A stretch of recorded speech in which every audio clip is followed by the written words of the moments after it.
왜 하필 그 시기 피렌체에서 르네상스가 일어났을까?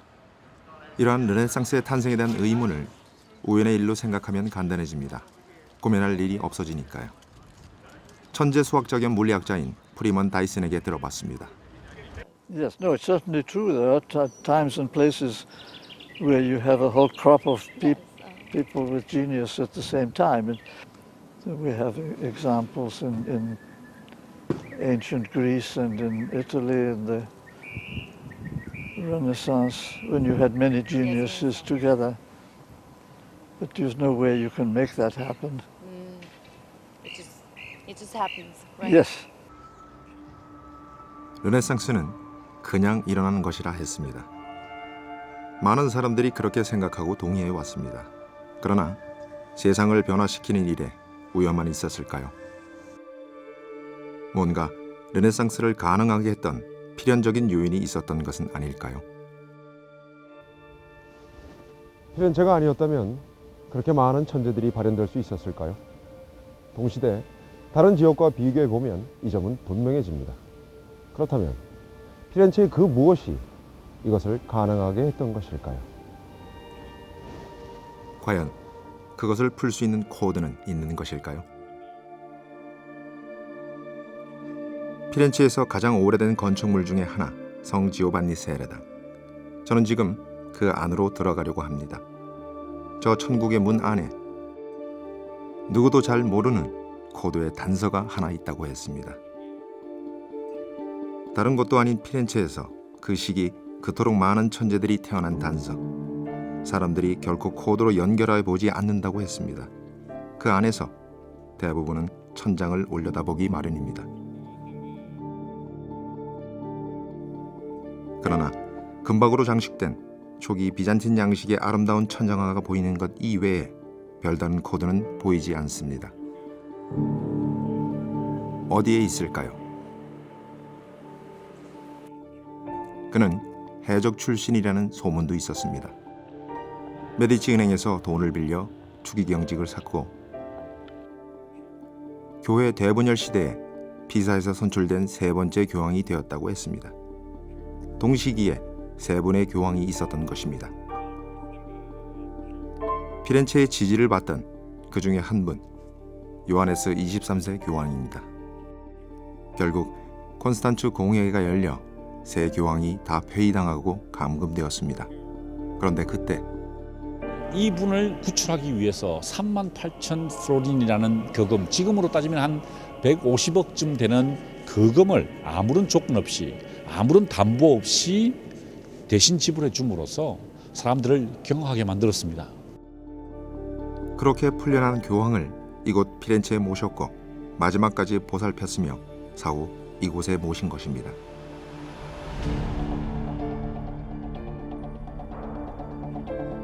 사람들은 경악했습니다. 150억 원, 돌려받지 못할 돈이었습니다. 그때 대가 없이 거액의 보석금을 지불한 사람은 누구일까요? 이제 막 은행업으로 일어서기 시작한 이 가문은 그 일로 거액의 부실 채권을 떠났습니다. 은행은 큰 타격을 받았습니다. 여기가 바로 약속과 믿음의 집입니다. 달리 메디치 가문의 영묘들이 있는 곳이기도 합니다. 내부는 브루넬레스키가 설계하고 완성한 르네상스 스타일의 완벽한 모델로 알려져 있습니다. 차분한 아름다움과 검소함, 경건함을 느낄 수 있습니다.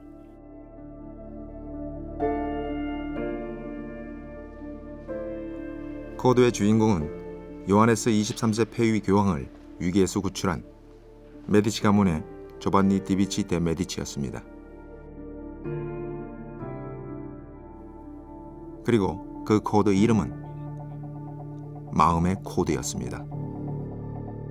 이것은 마음의 깊은 자문실을 연 믿음의 코드, 신뢰의 코드, 약속의 코드입니다. 우리는 마음을 열어야 한다고 말을 하지만 그것을 여는 방법에 대해서 잘 모릅니다. 열었다고 알려진 사람만 있을 뿐입니다.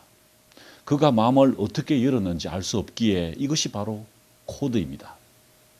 진정 이것이 코드입니다. 그 이름 조반니 디비치 데 메디치입니다. 마음의 코드를 연 결과는 처음엔 위기로 다가왔습니다. 부실 채권 문제가 터졌고 은행업은 자금난에 시달렸습니다. 그러나 그것은 잠깐이었습니다. 이러한 열린 마음의 코드에 감동한 사람들이 나오기 시작합니다. 당시 독일 콘스탄츠 공의회에 모였던 유럽 각국의 왕실과 교황청의 지도자들이 메디치 가문의 결정을 조심스럽게 지켜보고 있었습니다. 그들은 조반니가 이끌던 메디치 은행의 결정에 탐복하게 됩니다. 나도 저런 은행과 거래해야지. 먼저 새로 통합교황으로 선출된 마르티누스 5세의 마음을 얻게 됩니다. 메디치 은행이 교황청의 주거래 은행으로 지정된 것입니다. 그 이후는 걸림돌이 없었습니다. 자신의 마음을 연 사람은 남의 마음을 열 수 있습니다. 그 코드의 열쇠가 같기 때문입니다. 하나의 코드가 열린 결과는 상상하기 어려울 정도였습니다.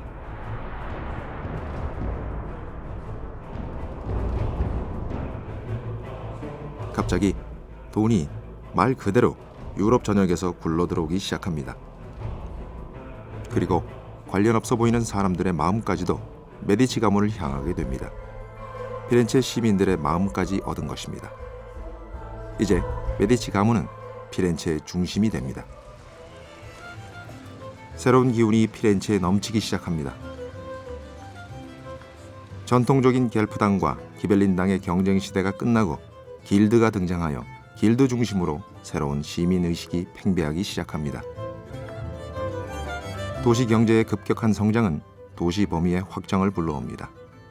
성벽이 새로 건축되고 그동안 도시의 경계선 밖에 거주하던 많은 사람들이 성 안에 거주한다는 의미의 치타디노, 즉 시민으로 편입이 됩니다.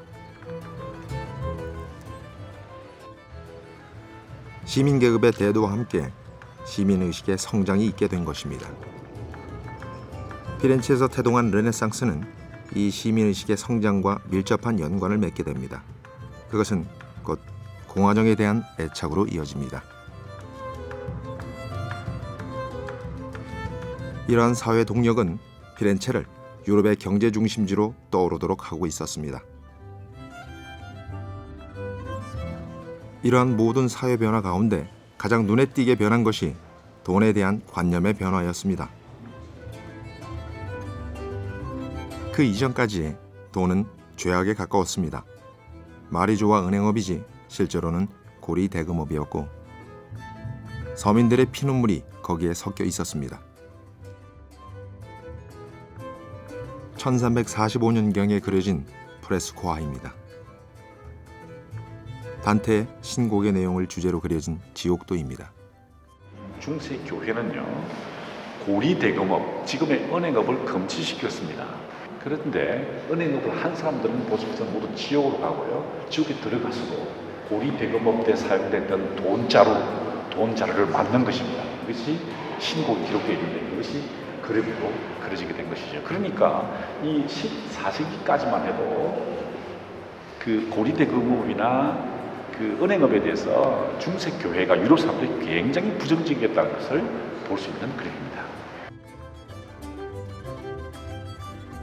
이때까지만 해도 고리 대금업자들은 셰익스피어의 베니스의 상인에 등장하는 사악한 샤일록의 이미지 그대로입니다.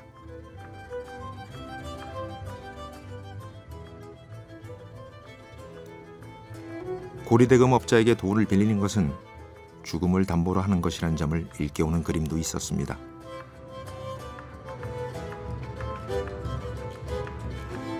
그런데 잠시의 시간이 지나면 이제 이 고리대금업자의 표정이 밝아집니다.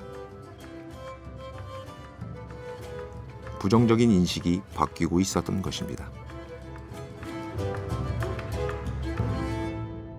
La dinamicità sociale e economica della città che è legata a questo uso innovativo del denaro e della finanza porta a Firenze alla costituzione di grandi famiglie in genere di banchieri e di finanzieri, prima di commercianti poi di banchieri. 차분하고 온화한 표정 속에서 읽을 수 있는 것은 돈에 대한 관념의 빅뱅이었습니다. 돈에 대한 관념이 변해가던 시기였습니다. 이 시기는 자신과 가족뿐만 아니라 믿음을 위해, 이웃을 위해, 그리고 예수를 위해 돈을 쓰는 사람들이 나타나기 시작합니다. 그리고 그 중심에 메디치 가문이 있었던 것입니다. 피렌체 시내 곳곳에 산재한 성당의 채플들은 이들 부유한 가문들의 의뢰로 제작된 종교화로 장식되기 시작합니다. 여기 동서방 교회의 화합과 일치를 모색하는 역사적인 피렌체 공예회가 열렸던 산타 마리아 노벨라 성당 구석구석에도 그러한 예술혼들의 흔적이 남아 있습니다. 피렌체 예술가들에게 창작의 불꽃을 피울 수 있는 공간과 비용이 제공된 것입니다.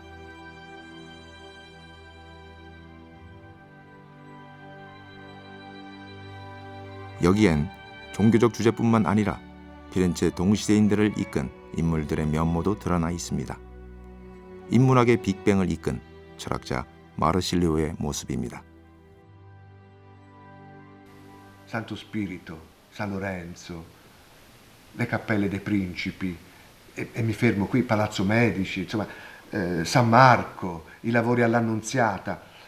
Ecco, era una famiglia danarosa e poteva spendere, però non era soltanto questo, era questa accoglienza nei confronti degli intellettuali, degli artisti, dei filosofi e la consapevolezza della grandezza della città. 이러한 것들이 모여 하나의 예술적 공감대를 이루게 됩니다. 하나의 정서가 형성된 것입니다. 만일 르네상스를 받아들일 수 있는 이러한 정서가 피렌체에 없었더라면 위대한 조각상들은 단순한 돌덩이로 되었을 것입니다. 위대한 건축물들은 단순한 집 이상은 아니었을 것입니다. 창조적 예술품들은 만드는 사람의 의도도 중요하지만 그것을 보는 사람들의 눈에 의해서도 만들어집니다. 이 둘의 조화, 이것이 피렌체에서 르네상스가 탄생한 이유일 것입니다. 조반니 디비치 데 메디치는 르네상스의 아침을 열었다는 평가를 받습니다. 조반니 이후 천재성의 발현은 결코 우연이 아니었습니다. 예술 분야의 천재들은 태어나는 그대로 발현이 됩니다. 한 사람이 마음을 연 것이 이토록 중요한 변화를 가져다 준 것입니다. 그리고 또 하나의 빅뱅이 찾아옵니다. 이것은 말 그대로 빅뱅이었습니다. 이질적인 요소들끼리의 충돌이었습니다. 동서양 사상의 충돌이 그것입니다. 그리고 창조가 일어났습니다. 충돌, 그것만으로는 설명되지 않는 융합이 있었던 것입니다. 그 중심에 메디치 가문의 한 사람이 있었습니다. 그 중심에 한 장소가 있었습니다.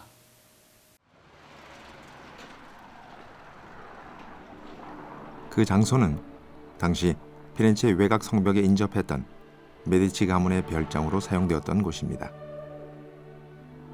여기에 메디치 가문이 우리에게 선물을 해준 두 번째 코드가 있다고 했습니다. 한 번도 열린 적이 없었던 문이 오늘은 열려 있습니다. 여기서 작성된 짤막한 메모 하나가 시공을 넘어 우리에게 전해집니다.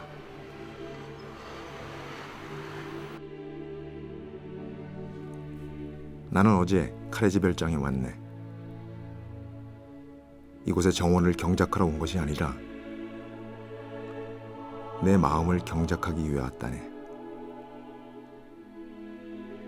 마르실리오, 가능하면 빨리 돌아오게나. 서둘러 오더라도 자네가 번역한 플라톤의 책을 가져오는 것은 잊지 말게. 정말 무엇이 나를 가장 큰 행복으로 이끌어줄 수 있을지 궁금해서 미칠 지경이야. 메모의 주인공은 조반니의 아들 코시모 데 메디치였습니다. 그가 별장의 책임자로 임명한 철학자 마르실리오를 만나러 왔지만 길이 엇갈린 것입니다. 그런데 이 내용과 메디치 가문의 두 번째 코드와는 무슨 관련일까요? 1463년 메디치 가문의 후원을 받았던 마르실리오 피치노가 이 공간에서 플라톤의 전집을 그리스에서 라틴어로 번역함으로써 이제 서양 철학 사상 처음으로 플라톤의 사상의 전모가 드러나게 된 것이죠.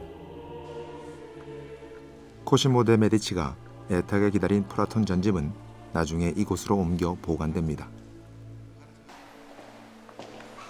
미켈란젤로가 설계하고 바사리 등이 완성한 건물의 계단을 오르면 지금은 지하 수장고에 보관되어 있지만 당시 이곳에는 동서양 전 세계에서 수집된 온갖 책들로 넘쳐나고 있었습니다. 그리스 로마 고전은 물론 온갖 희귀본들이 있었습니다. 고대 사본이 1만 점을 넘었고 파피루스 사본도 2,500여 점에 달했습니다. 그 책의 목록들은 지금도 그 자리에 그대로 남아 있습니다.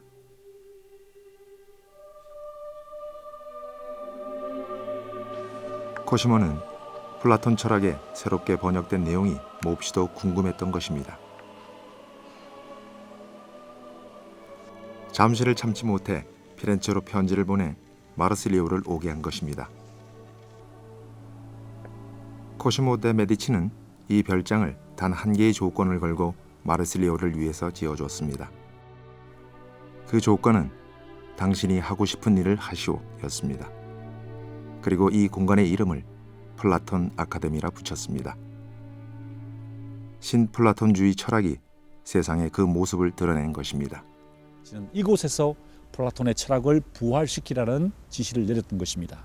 바로 이 공간에서 플라톤 아카데미가 탄생하게 되었고 바로 이 공간에서 서양의 근대적 사고가 시작된 것입니다. 그렇게 해서 빅뱅이 일어났습니다. 플라톤 철학과 아리스토텔레스의 철학, 동방과 서방의 사상, 이질적인 두 요소가 충돌하고 융합함으로써 유럽의 새로운 지적 지평선이 열리게 된 것입니다. 플라톤 철학에만 국한된 것이 아니었습니다. 의학 등 온갖 분야가 망라되었습니다. 코시모는 이 일에 돈을 아끼지 않았습니다. 책을 구할 수 없으면 필경사를 보내 그대로 베껴오도록 했습니다. 엄청난 장서들이 수집되기 시작했습니다. 그 책들은 지금도 정리가 다 이루어지지 못하고 있습니다. 그때의 필경사들처럼 이탈리아에서 가장 뛰어난 학자들이 한 글자씩 현대화시키는 작업에 열중하고 있습니다. 이 책들 속에 담긴 코드, 그것은 서로 다른 것들과의 충돌과 융합이었습니다.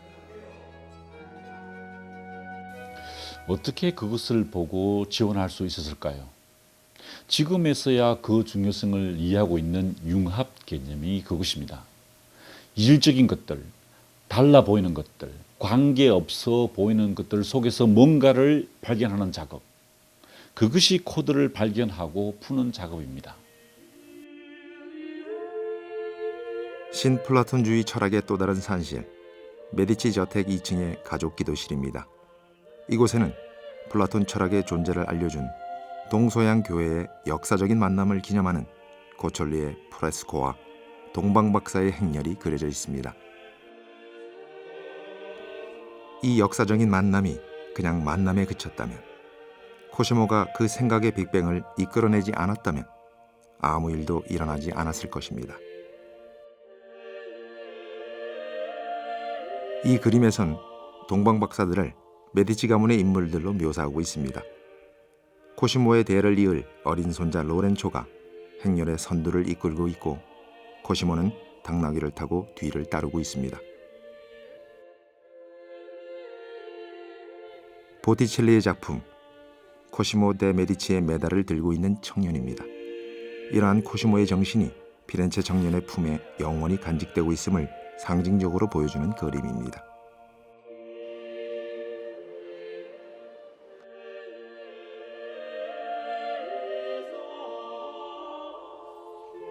피렌체 시민들의 마음속에 자리 잡은 코시모의 모습은 또 다른 한 곳에 새겨져 있습니다.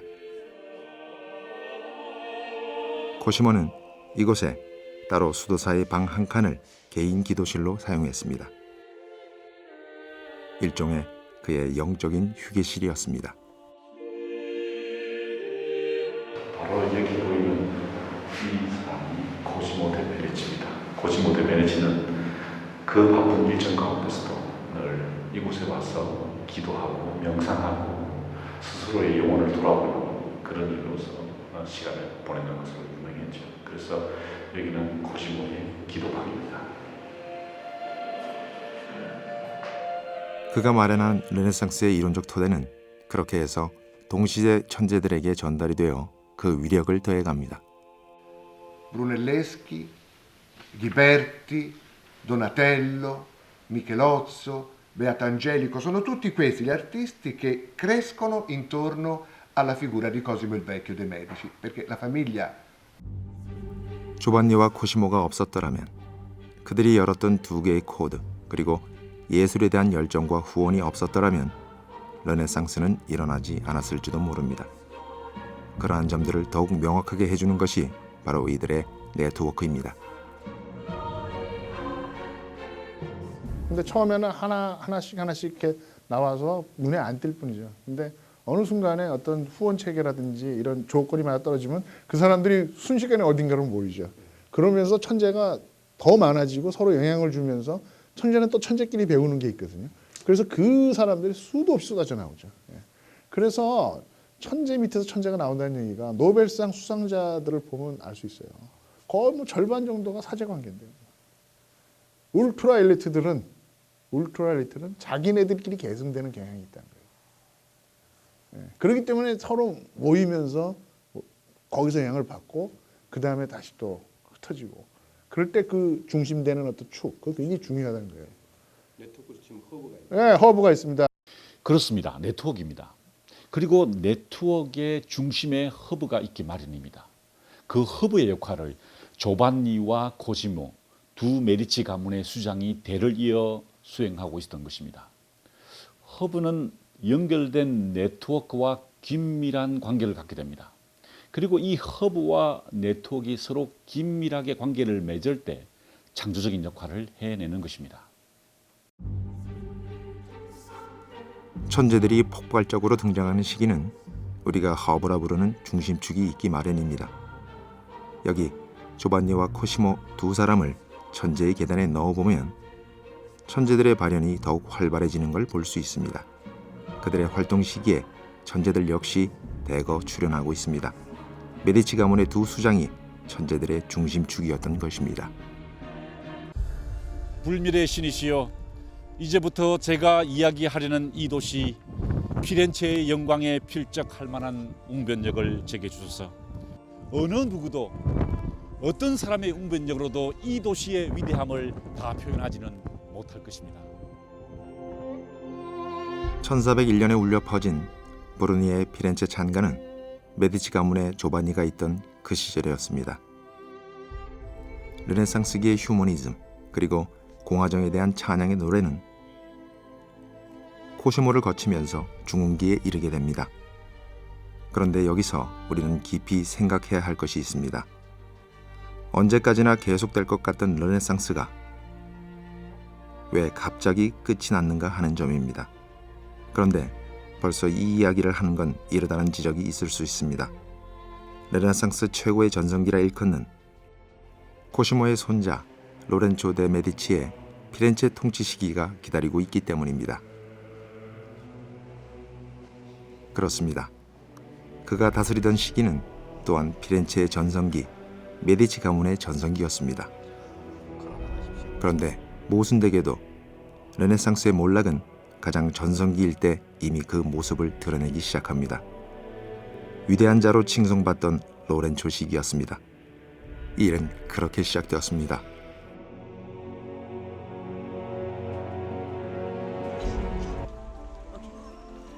피렌체를 통치하기 9년 되던 해 부활절 아침,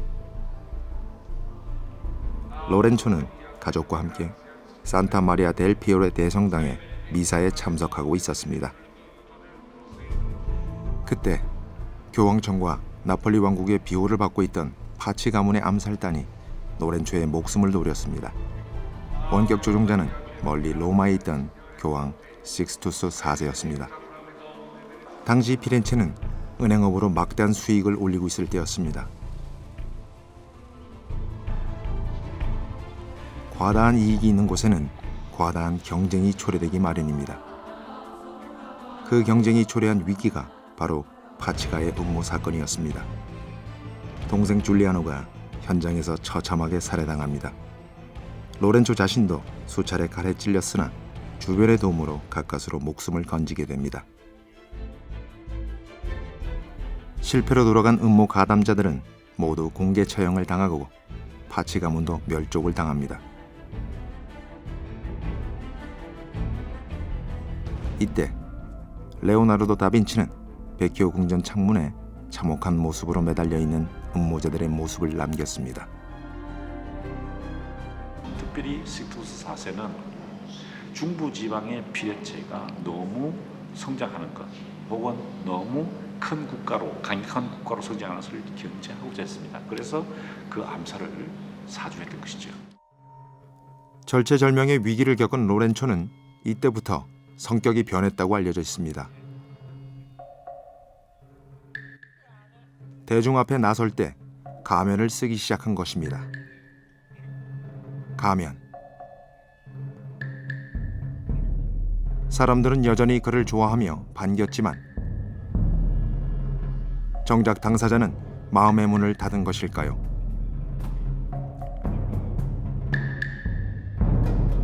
그러나 위기는 그걸로 끝이 아니었습니다. 파치가의 음모를 사주했던 교황 식스투스 4세는 이번엔 나폴리의 국왕을 부추겨 피렌체에 대한 무력 도발을 지시합니다. 로렌초가 이끄는 피렌체의 정치 경제적 약진에 배아파하던 시에나 루카 등의 연합군도 함께 참여합니다. 피렌체가 포위된 것입니다. 시민들은 공황 상태에 빠집니다. 비난의 화살이 로렌초를 향하게 됩니다. 이제 사람들이 굶어 죽게 되었습니다. 그래서 많은 사람들이 그 시대를 한탄하게 되고 많은 사람들이 로렌조 데 메디치를 원망하게 됩니다. 차라리 그때 로렌조가 암살자의 칼에 죽었다 그러면 우리가 이런 고생을 하지 않을 텐데 라고 얘기를 합니다. 이 모든 비난의 화살 앞에서 로렌초는 고독한 결단을 내리게 됩니다. 친애하는 원로 여러분으로 시작되는 유언장과 같은 편지 한 장에 그 모든 것이 담겨 있습니다. 다른 모든 노력이 수포로 돌아간 지금, 피렌체가 더 큰 재난에 봉착하기 전에 제 목숨을 걸 때가 왔다는 것을 깨달았습니다. 화가 보티첼리는 팔라스와 켄타우로스라는 작품에서 이때의 일을 기념한 그림을 남겼습니다. 화면에 보이는 작은 배는 로렌초가 혈연단신으로 배를 타고 가는 것을 나타냅니다. 그리스 신화에 나오는 지혜와 전쟁의 여신 팔라스는 반인반마의 괴물 켄타우로스의 머리채를 휘어잡고 있습니다. 여기서 여신 팔라스는 로렌초를 상징합니다. 팔라스의 투명한 옷 위에 그려진 세 개의 고리 문양 역시 메디치 가문을 상징하는 것입니다.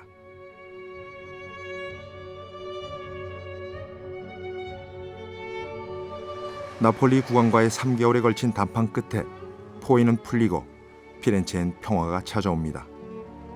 이제 사람들은 다시 로렌초에 대해 환호합니다. 죽일 것처럼 미워했던 로렌초의 이름 앞에는 Il Magnifico, 즉 위대한 자라는 호칭이 붙게 됩니다. 그러나 이때의 시민들의 마음 또한 일시적인 것이었음이 밝혀집니다. 이미 정치는 공화정이 아닌 독재의 길을 걷고 있었기 때문입니다. 로렌조 데 메디치가 피렌체를 지배하던 시절, 겉으로는 공화정이 유지되고 있었지만 실질적으로는 참주 정치가 실시되고 있었습니다. 피렌체 시민들이 그토록 반대하던 참주 정치였습니다. 민중들로부터 메디치 가문이 멀어지고 있었던 것이지요. 여기서 우리는 다시 한번 메디치 가문을 중심으로 한 천재들과의 네트워크를 살펴볼 필요가 있습니다. 조반니가 그 시작이었다면 코시모에 이르러 그 꽃을 피우다가 르네상스 최고 전성기라 일컫는 로렌초에 이르러 천재들 발현의 숫자가 대폭 줄어든 것을 알 수 있습니다. 단지 우연이었을까요? 후원자에 대한 것을 다시 이해해야 할 것 같습니다. 단순한 후원만으로도 네트워크가 유지되기는 합니다. 그러나 창조가 일어나는 살아있는 네트워크가 되기는 어렵습니다. 그런 점에서 로렌조 데 메디치는 선대로부터 이어받은 천재들과의 네트워크를 유지했습니다. 그러나 살아있는 것으로는 만들지 못했습니다. 로렌조가 죽은 이후에 미켈란젤로의 행보를 보면 알 수 있습니다. 로렌초가 거둬들인 양아들, 로렌초가 그 천재성을 키웠다는 미켈란젤로는 로렌초 사후 이상한 행보를 보입니다. 무려 3번에 걸쳐 메디치 가문과의 결별을 보여주고 있었습니다.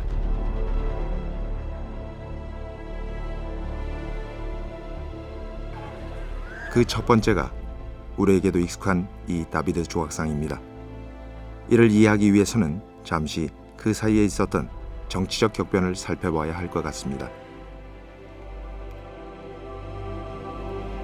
로렌초 사후 2년이 지난 1494년 프랑스 왕 샤를 8세의 군대가 이탈리아를 향해 진격해오자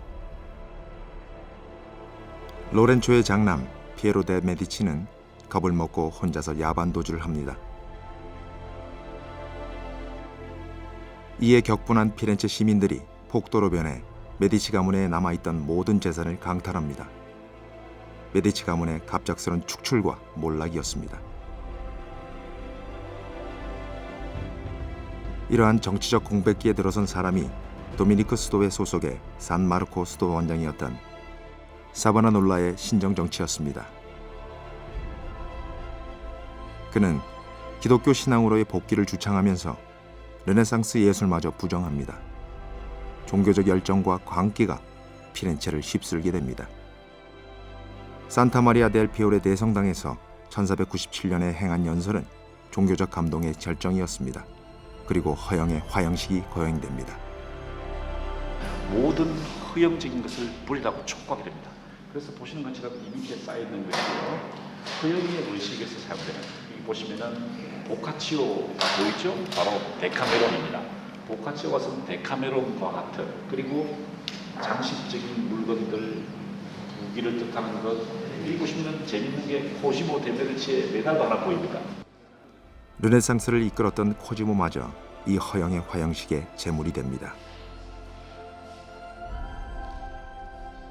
그런데 흥미로운 것은요, 이 허영의 화영식이 일어난 1년 후에 사바나놀라 본인이 신주리아 광장에서 화영을 당해서 죽게 된다는 것입니다. 사바나놀라에 대한 열광은 다시 차가운 냉소로 변하고 그가 그토록 외쳤던 신의 기적을 몸소 재현해보라는 저주의 주문이 광장을 몰아칩니다. 이곳이 바로 1498년 사바나놀라가 화형을 당했던 그 장소입니다. 기적은 일어나지 않았습니다. 그 추종자들까지 함께 죽어가는 신음이 광장에서 잦아들 때 피렌체는 다시 새로운 질서를 회복합니다.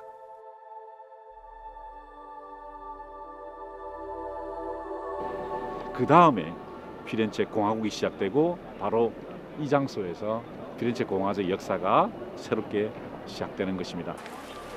새로 들어선 피렌체 공화 정부는 로렌초가 이끌던 메디치 가문의 참주 정치를 축출하고 공화정을 회복한 기념으로 시뇨리아 광장을 장식할 작품이 필요해집니다.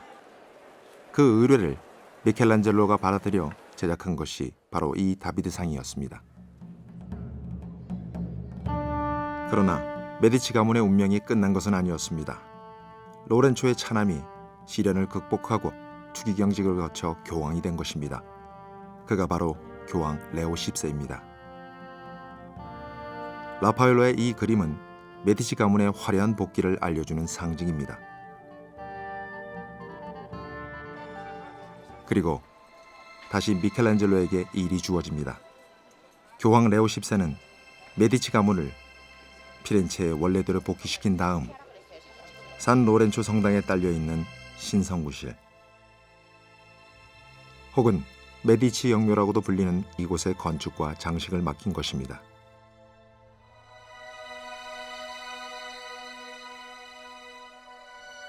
미켈란젤로는 여기서 위대한 자 로렌초의 셋째 아들인 느모르 공작 줄리아노 데 메디치와 동명의 손자인 우르비노의 공작 로렌초 데 메디치, 그리고 자신의 양아버지였던 위대한 자 로렌초의 영묘를 설계하고 건축하게 됩니다.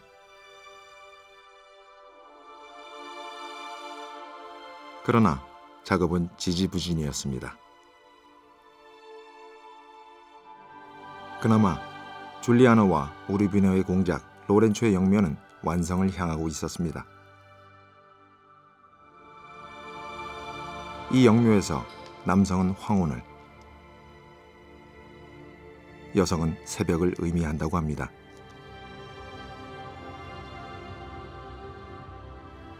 역시 메디치 가문의 사명을 비유적으로 표현한 것이겠지요.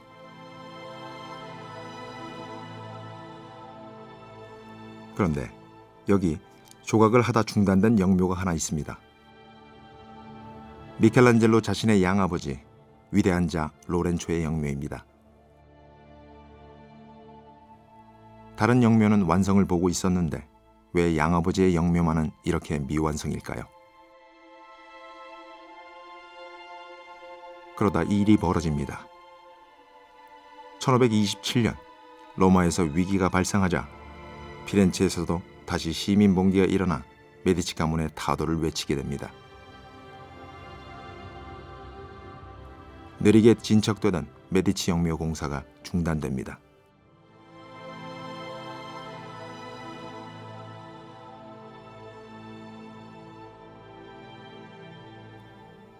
그리고 미켈란젤로는 공화정을 신봉하는 시민 반란군 편에 가담하여 메디치 가문 축출의 선봉장이 됩니다. 피렌체 외곽에 튼튼한 성곽을 건축하는 업무도 맡았습니다. 로렌초의 영묘는 결국 끝까지 완성되지 못합니다. 미켈란젤로의 정치색을 엿볼 수 있는 작품 브루투스상입니다. 고대 로마의 정치가였던 브루투스는 율리우스 카이사를 암살하고 로마 공화정을 회복하려는 거사를 시도했던 인물입니다. 고개를 돌린 이 조각상에서 미켈란젤로는 메디치 가문의 독재에 항거하는 정신을 드러낸 것으로 봅니다. 로렌초의 후원을 받았다는 레오나르도 다빈치는 어땠을까요? 여기 네트워크에 들어있지만 그러나 사실이 아닙니다. 그의 피렌체에서의 생애 첫 30년은 매우 고독하고 수치스러운 삶이었습니다. 특별한 작품 주문이 없었던 것입니다. 미완성작 동방박사의 경배는 궁핍했던 다빈치의 슬픈 이야기를 담고 있습니다. 사용할 물감과 기타 비용을 모두 본인이 부담했을 뿐만 아니라 불공정 계약에다 나무단 한 짐, 밀 13리터, 포도주 한 통 등을 중간 사례로 받는 것에 그쳤습니다.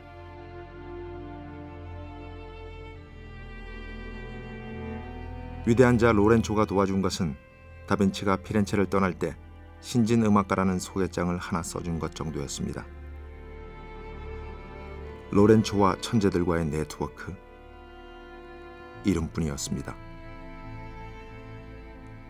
그렇게 하나둘 천재들이 피렌체를 떠나고 있었습니다. 저는 지금 시노리아 광장 한켠에서 누군가를 보고 있습니다. 당당하게 말을 타고 있는 메디치가의 코시모 대공 1세입니다. 대공, 그렇습니다. 메디치 가문의 수장은 잠주 정치를 넘어 드디어 피렌체, 더 나아가 토스카나의 왕이 되었습니다. 그 자랑스러운 기념물이 이 기마상입니다. 피렌체 곳곳에서 보이던 쿼드들이 이 주변에서는 보이지 않았습니다. 왕이 되었음을 의미하는 상징물, 왕관입니다. 메디치 가문의 문장에까지 그 자랑스러운 상징이 들어섭니다. 코시모 대공 1세는 1565년 조르주 바사리에게 특별 명령을 내립니다. 백효궁에서 시작되는 전용 비밀 회랑을 건축하라는 지시였습니다. 이름하여 바사리 비밀 회랑입니다. 백효궁에서 시작되는 회랑은 먼저 우피치 미술관으로 이어집니다. 우피치 미술관의 한 문을 열고 계단을 내려가면 백효 다리로 연결되는 길고 긴 통로가 이어집니다. 곳곳에 창문을 만들어 놓아 안에서 바깥을 은밀히 내려다볼 수 있습니다.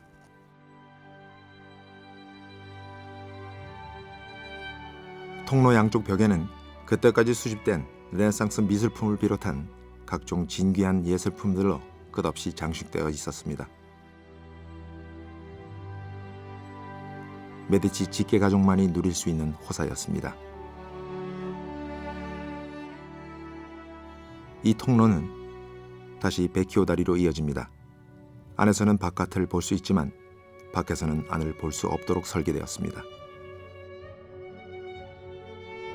베키오 다리를 지나다 다리 양옆에 늘어선 정육점들이 냄새나고 보기 싫어 모두 보석 세공 가게들로 바꾸게 했습니다.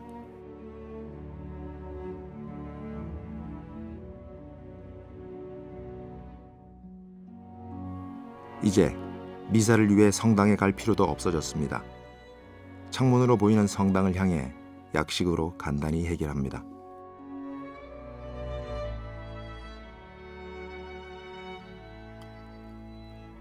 통로는 PT궁에서 끝납니다. 이제 시민을 은밀히 감시할 수 있고 피렌체에서 다시 시민 폭동이 발생하더라도 무사히 드나들 수 있는 통로가 마련된 것입니다.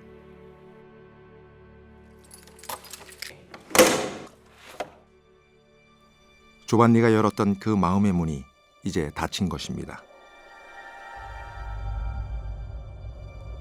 르네상스의 창조적 정신을 견인하던 열린 관계가 사라지고 그 네트워크가 닫히고 사적인 향락 추구가 일상사가 되었을 때 피렌체의 훌륭했던 가문도 쇠락의 길을 걷게 됩니다.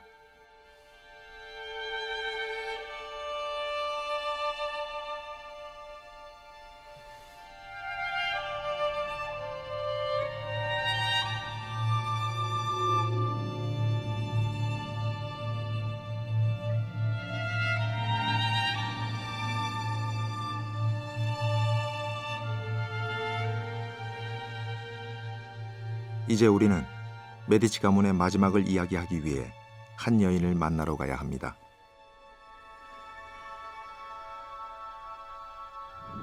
안나 마리아 루이사 데 메디치입니다.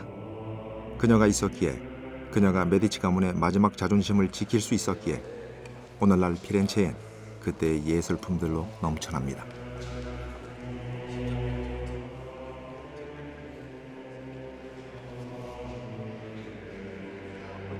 이 여인은 단 한 개의 조건으로 자신의 가문이 소장하고 있던 그 엄청난 예술 작품들을 모두 피렌체에 기증했습니다. 그것은 자기 가문이 모았던 예술 작품들은 아무리 피렌체가 어려운 경제 상황에 처한다 할지라도 그것을 외부로 매각하지 못한다는 것이었습니다.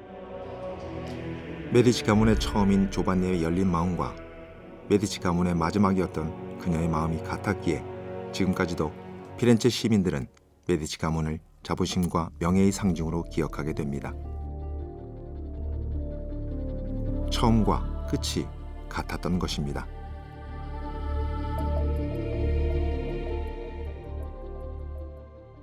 Medici è una famiglia irrinunciabile per Firenze. Nella storia di Firenze la famiglia de' Medici, con alti e bassi, però è il nucleo, il cuore pulsante della vita fiorentina, intellettuale e economica. 메디치 코드가 우리에게 알려주는 것은 진정성입니다. 단순한 후원자, 단순한 네트워커로는 천재들의 창조성을 발현시킬 수 없습니다. 그런 점에서 로렌초는 지금까지의 일반적인 평가와는 달리 천재들의 마음을 알지도 못했으며 얻지도 못했습니다.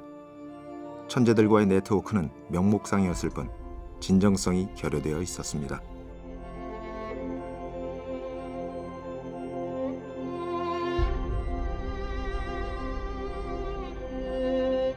로렌초 이후 천재의 계단에 미켈란젤로를 끝으로 더 이상 르네상스 천재들이 발현되지 않았다는 사실로도 미루어 짐작하게 됩니다. 이제 피렌체에 천재는 없습니다. 천재들은 계속 태어나지만 더 이상 발현의 조건이 갖추어져 있지 않은 다음에는 천재들을 맞아들일 사회의 분위기가 사라져버린 다음에는 천재성을 갖고 태어나도 천재로 존재하지 않습니다.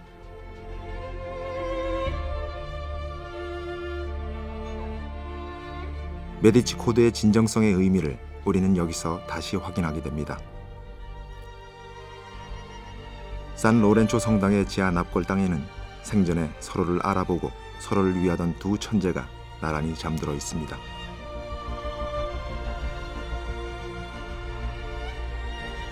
도나텔로, 괴팍하기만 했던 장인이었습니다. 누군가와 함께할 수 없는 성격이었기에 한없이 괴팍해지기만 했습니다. 그 옆을 피렌체 공화정의 제일 시민이었던 코시모 데 메디치가 지켜주었습니다. 도나텔로는 지금도 망치를 들고 서 있습니다. 마음에 들지 않는 고객을 만나면 여지없이 자신의 작품을 깨부수기 위한 망치였습니다. 신분이 엄청나게 다른 이 둘은 사후에도 함께 있기를 원했습니다. 그렇게 나란히 영면을 취하게 되었습니다. 서로를 알아볼 수 있는 눈이 있었기에 이들 둘은 영혼의 안식을 함께 누리고 있을 것이라 여겨졌습니다.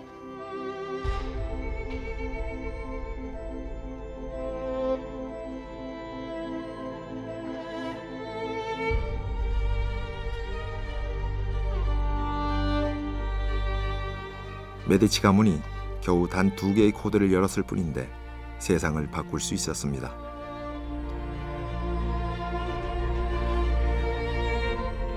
조반니와 코시모, 그들이 사라지자 그들의 정신이 메디치 가문에서 사라지자 잠시 동안 유지되던 그 문도 결국 닫히고 말았습니다. 후대 사람들은 조반니는 거의 잊었고 코시모는 조금 기억하며 겉으로 화려하게 빛났던 위대한 자 로렌초를 많이 기억합니다. La villa di Careggi, famosa del Lorenzo il Magnifico, dove morì Lorenzo il Magnifico. Era la villa d'estate, la villa di campagna, la villa di Lorenzo il Magnifico che abitava in città Palazzo Vecchio, poi veniva su d'estate qui.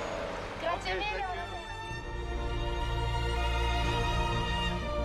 이 카레지 별장의 이름도 그래서 위대한 자 로렌초의 별장으로 기억되고 있었습니다.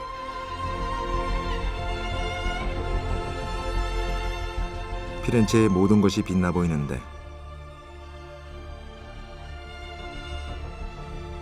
여기 코시모 데 메디치가 이뤄내었던 생각의 빅뱅 현장 카레지 별장은